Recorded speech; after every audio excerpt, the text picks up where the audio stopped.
What up, guys? I hope you can hear me okay. I don't have my headphones in here. So I just wanted to talk to you guys because I think there's a common misconception around the fact that everyone thinks that that not everyone has bad days, um, which is insanity. There are just so many people. If you guys are jumping on and can hear me, let me know if you can hear me. So basically what I want to talk to you guys about is the fact that, like, hey, Deborah, is the fact that, like, legitimately everyone has bad days, guys. Like, everyone has shit. Everyone has things that feel heavy. Um, it was really interesting. I was listening to a conversation the other day of, it was two things in particular. One, hey, Emily. One where someone was saying that, like, people online, like gurus or whatever, never have bad days, so they just don't understand. And I was just like, where in the world did you grab that way of thinking? Like, there's no way that you truly believe that the people that you see on the internet really don't ever have a bad day. And, like, number one, how do you actually believe that? Number two, like, shame on the people on the internet for not telling you that they have a bad day and, like, just being real with you. Quite honestly. Then the other conversation that I overheard was people were comparing, like, their shitty day and this stuff that's going on in their day and, like, the bad things to someone else's bad things. It was almost like they were competing or something. Yeah, well, my day was like this, and well, mine was like this. And I'm like, you guys, don't you realize what you're doing? Like, comparing, it's the same thing as comparing yourself in any way to someone else. Like, it's a scarcity way of thinking, first of all. But when you're comparing your crappy day to someone else's crappy day, like, you're trying to battle for who has, like, the crappiest day, you're just, number one, like, you're not accomplishing anything. You're bringing your vibe down even lower than it was before. And you're also attracting more shit. So, like, comparing your crap to someone else's crap is just attracting more crap. So, be aware of that, first of all. Not a competition. We all have bad days. We all have heavy days. Like I shared with you guys what's going on with my dog, and I know that to some of you that probably seems silly, but it's a big thing for me, and it's been a lot, and he's been a lot to handle.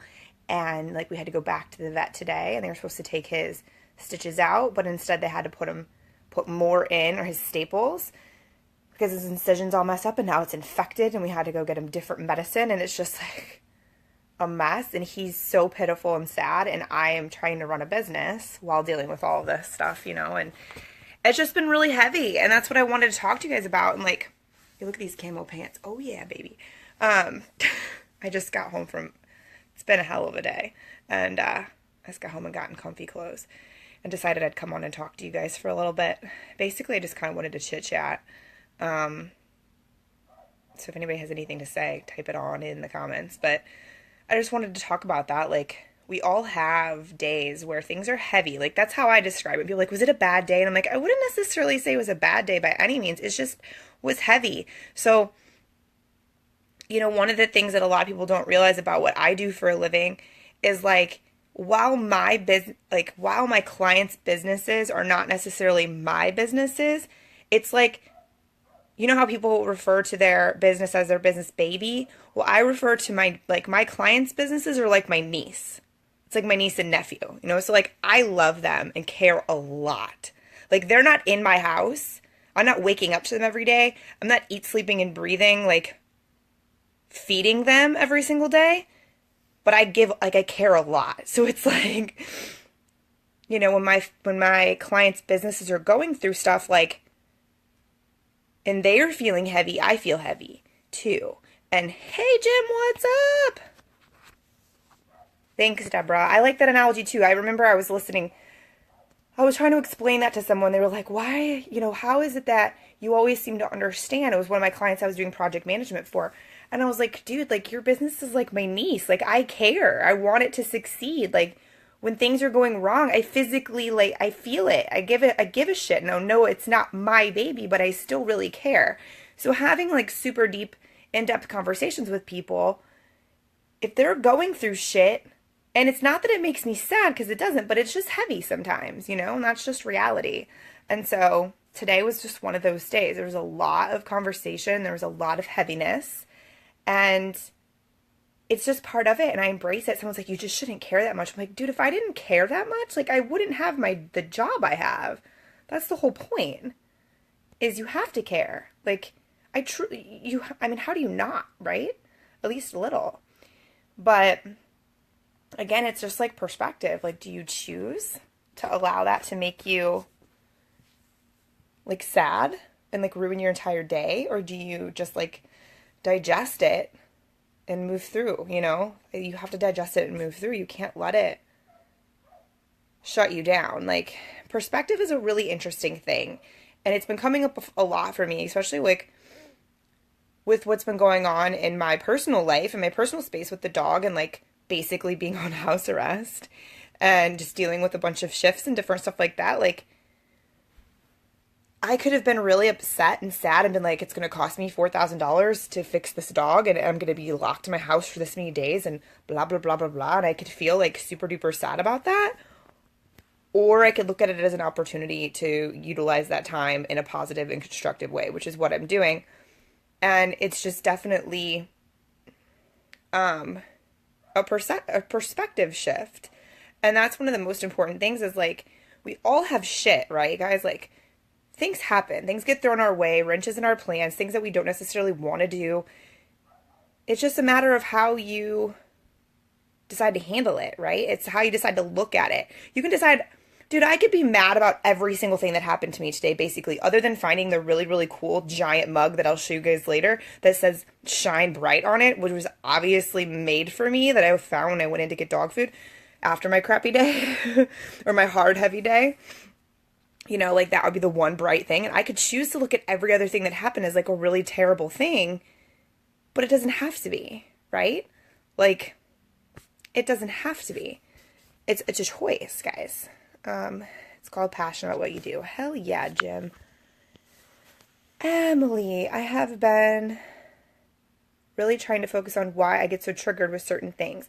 Like, I feel sometimes the things that will set me off, little things will set me off, but I know it's something deep down that is making it bigger than me. It just needs to be. Just being more aware, I guess. Prideful shit. My crap's worse than yours. Oh God, yeah, right? It's just pathetic.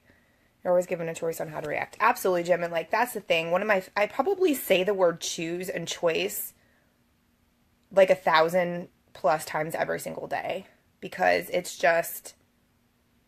is just the most powerful thing.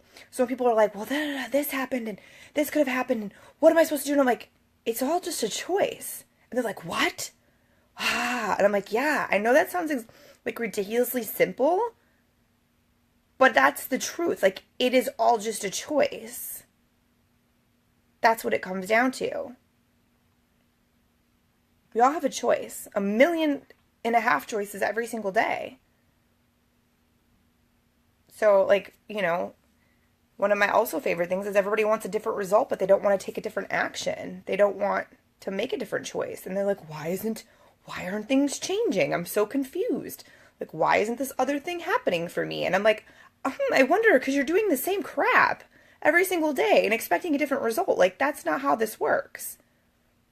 Like, that will never be what happens, guys. Like, FYI, you will never have a situation where you're going to keep doing the same crap over and over again and get a different result. Like, that's just not how it goes.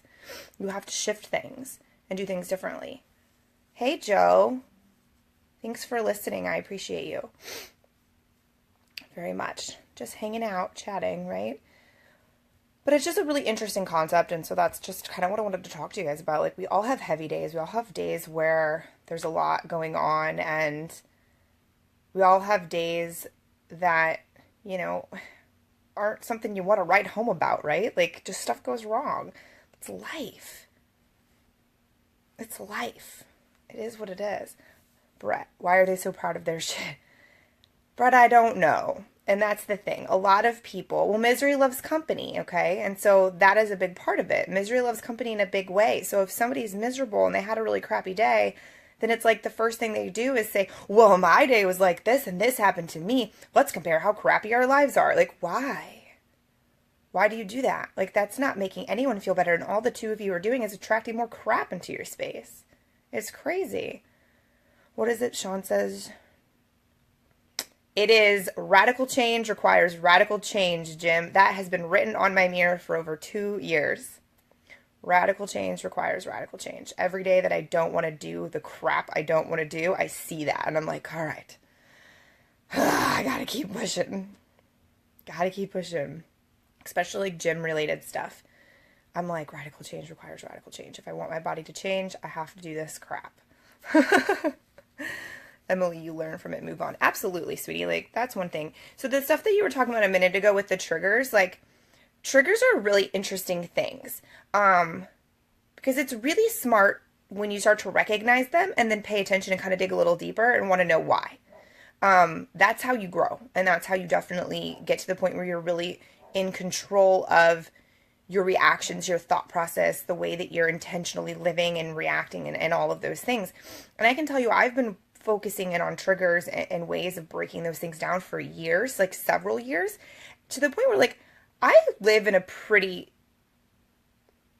calm mental state most of the time at this point, just because I am super in control of my thoughts and my reactions and where my brain's at most of the time. But I still have moments that pop up that I get triggered and I'm like, what the fuck? Like, what is that? But digging deeper into that, it just helps you become more and more in control of your mind and your emotions, of your reactions. It just makes you a better, more well-rounded person, because you then can understand why it's happening and you can address the situation. Those things are tricky too, Emily. So if you ever want to talk about it, let me know. I find it extremely interesting. So I'm all good to talk through that stuff because I think it's really interesting. But sometimes it's deeper than we realize, and it is always about us. Like, if something triggers you, it's not because of the other person. Like, that's something that's going on within you, something you haven't dealt with, or your own insecurities. It's never about the other person. It's always your own fear or insecurity or whatever, right? Brett, why dwell on the shit, flush it and shift? Yeah. See, now that's easier said than done. Like, it's really simple to say, oh yeah, just, ignore the crap that comes your way. Like, it's really easy to say that, but that doesn't mean that, like, you have to be intentional about it. You don't just get to say, a lot of people are like, oh yeah, just ignore it. Like, why dwell? It's a lot easier to say that than actually do it in the moment. But it is possible. You just have to be present. You have to be in the moment to actually notice that it's happening so that you can shift it. Like, that's the other part. I was having a conversation earlier today, and this guy was talking about, like, where his thought process goes, and it's really negative. And I was like, yeah, but you have control over that. He's like, what? And I said, I wasn't negative, but I was really high strung about a lot of things. Like, I lived in a world where I had to be like this, like, powerful, like, almost blunt, bitchy girl to get my point across in the business that I was in the industry, in the automotive industry. Like, I had to show up that way every day.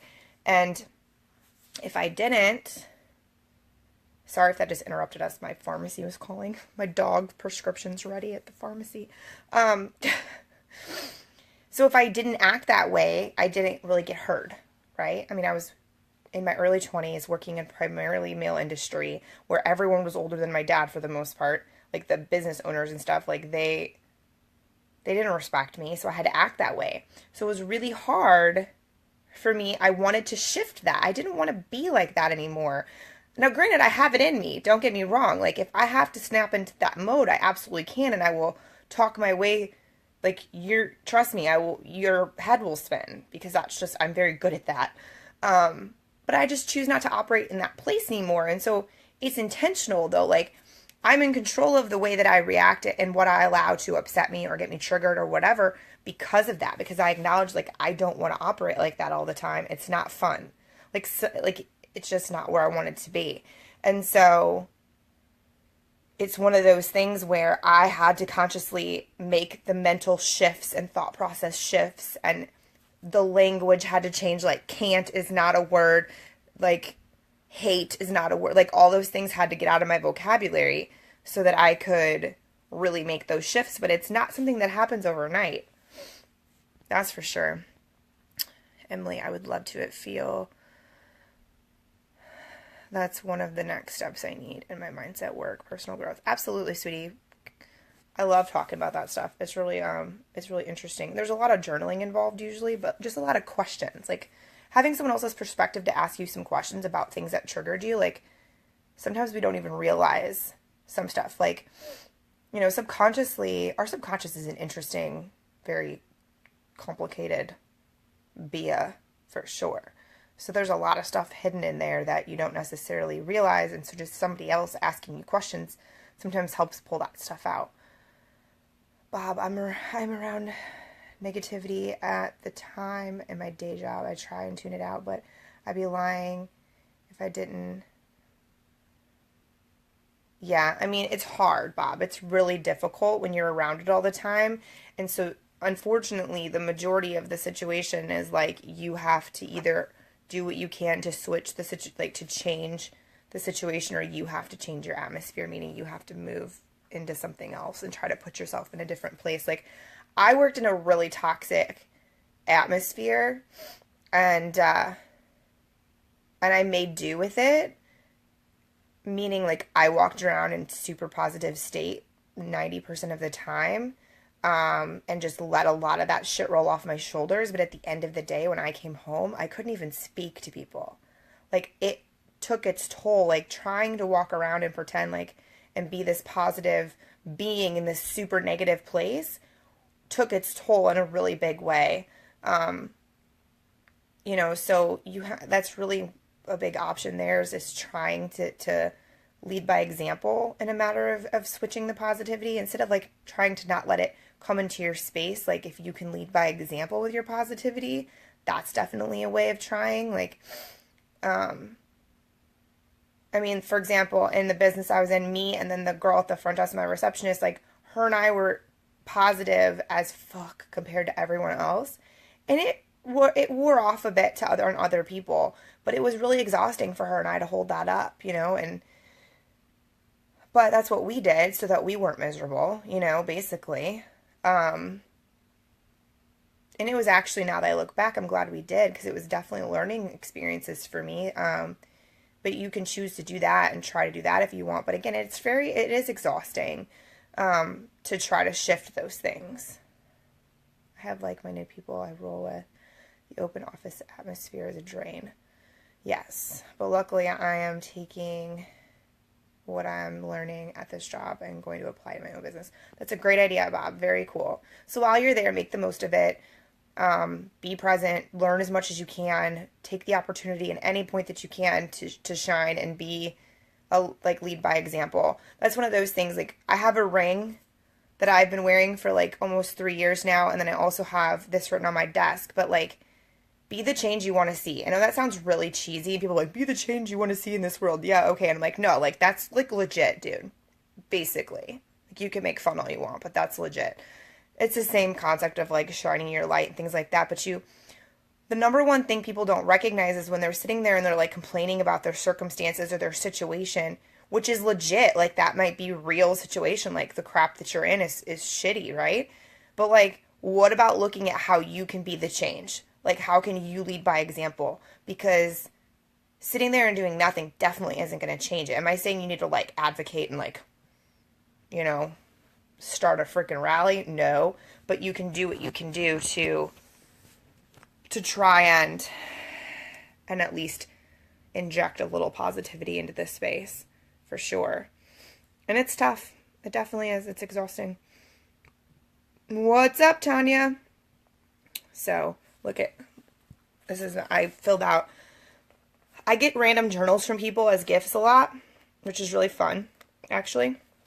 But I go through them a lot. I write a lot. But so I got this. This is a new one I just started. My niece actually gave this to me for Christmas last year. So I have a whole like shelf full of empty journals. So when I move on to the next one, I just kind of pick whatever one I'm called to pick. And so it's interesting because we have 2 months left of the year. I have so much cool shit coming out, you guys. Or I'm so excited to share with you. But so I thought this one was kind of fitting. Leave a little sparkle wherever you go. I thought it was cute that she picked it out. She picked it out because it's purple. Because purple is Zoe's favorite color, which she knows is Aunt Jamie's favorite color. So she was very excited. I just think it's cute that she, like, my brother and sister-in-law take them to, like, to different sections of the store at Christmas and let her pick out a couple of things.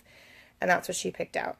And it's funny, she picked me out that journal and then another small journal. And then she picked my boyfriend Tony out poop stickers. They're little turds, like little poop, piles of poop. And that's what she picked out for him. She was so excited. Uncle Tony, I got you poop stickers. And I'm like, oh my God. And anyone who knows Tony knows how perfect that is. Because it was perfect. It was like literally she couldn't have. Oh, she got him poop stickers and like a thing of duct tape. Like those were the two things that she chose for him. It was amazing. I'm like, this kid's a genius. I forgot about that. That's funny. But anyways, thank you guys for watching. You guys are kick-ass for hanging out with me for a bit. I just had a little bit on my mind that I wanted to share with you. I was going to say I haven't worn this t-shirt in forever. This is my friend Rob's company, Raw Nutrition. He's in the St. Louis area. He's a trainer if anybody needs a trainer. But it's so fucking soft. It's like the softest shirt ever. I love it. I love it. So anyway, I am going to go give my dog his nightly dose of medication. He's taking so much pills right now, you guys. It's like insanity. I'm going to wash my face and go to bed. I already took my C21. Hey, those of you who need sleep better, by the way. It's magic. It's kind of expensive. Actually, I thought it was a little nuts. Like, what do I got in here? 60 capsules and you take 3 at a time. And it's like $55. But it makes me sleep really, really, really well. And I don't use it every single night. But I took it about 20 minutes ago. And you need to take it like an hour before you're going to go to sleep. I'm super excited. And I killed my body yesterday in the gym. And that helps with recovery time. So I'm excited about that. Oh, thank you, Tanya. You're very welcome for sharing my life with you. And Emily, thanks for being here. You guys are awesome. I enjoy sharing my life with you, so I'm glad you guys enjoy it. But, oh, I'm launching a program tomorrow. Well, it's like pre-launch tomorrow. It's going to be 4 weeks intensive. It's going to be really, really cool. I'm super stoked. But, Jeff, I appreciate you, my friend. Thank you. Hope you guys are having an amazing night. I'm going to let you guys go. So stay tuned tomorrow for that. Hey, y'all, did you see that I was in Forbes? Just saying. Like, can we just talk about that for a second? Like, that is super exciting. I haven't live streamed since then. Super stoked. Like, I was dancing around like a crazy woman all day yesterday. I'm like, yes, I was interviewed in Forbes. Like, it's very cool. It's on my page if you didn't get to see it. Check it out because it was really, really good. I was pretty excited. I didn't actually read it until we did the interview and like she's a brilliant writer and so I knew it would be good, but I didn't actually read the article until it was already published. So, and I didn't know it was getting published yesterday, so it was a really great surprise yesterday morning. But anyways. Thanks, Bob. I appreciate that. It was pretty fucking cool. Not gonna lie. But anyways, alright, y'all. I'll talk to you guys later. Have a great night.